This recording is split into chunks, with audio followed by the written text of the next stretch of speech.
प्राचीन काल में नागों के राजा वासुकी अपनी तपस्या और धर्म पालन के लिए प्रसिद्ध थे। वे सदैव ये चाहते थे कि उनका जीवन किसी महान उद्देश्य में समर्पित हो।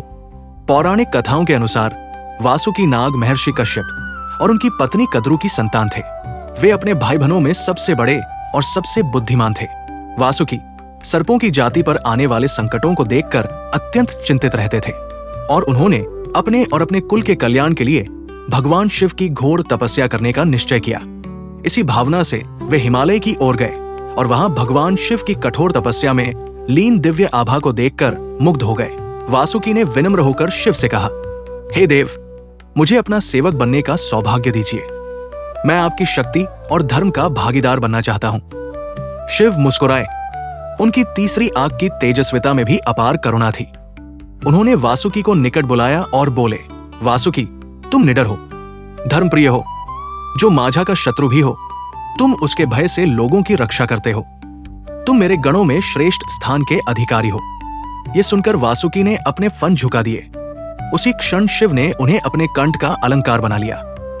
एक ऐसा सम्मान जो किसी देव, दानव या प्राणी को विरले ही मिलता है। जब देव दानवों ने क्षीर सागर मंथन शुरू किया और विषैले हलाहल का उद्गम हुआ, सारा संसार भय से कांप उठा। तभी वासुकी आगे आए और बोले, हे नाथ, ये विष मेरे फन से निकल सकता था, पर इसे धारण करने की सामर्थ्य केवल आपके पास है। संसार की रक्षा कीजिए। शिव ने जगत की रक्षा हेतु विष पिया और नीलकंठ कहलाए। उस समय वासुकी उनके कंठ पर लिपटे हुए थे, इसलिए पुराणों में कहा गया है कि वासुकी शिव के रक्षक भी हैं और सखा भी। तभी से वासुकी सदैव शिव के साथ दिखाई देते हैं, उनके एकनिष्ठ भक्त और दिव्य साथी के रूप में। भगवान शिव के गले में वासुकी नाग का होना गहन प्रतीकात्मक अर्थ रखता है। काल पर नियंत्रण। नाग काल का प्रतीक है।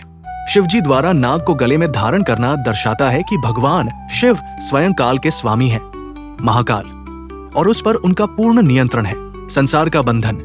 नाग संसार के उन सभी मोहमाया के बंधनों का भी प्रतीक है जिनसे शिवजी ऊपर उठ चुके हैं, लेकिन फिर भी उन्हें गले में धारण कर वे संसार को धारण करने का संदेश देते हैं।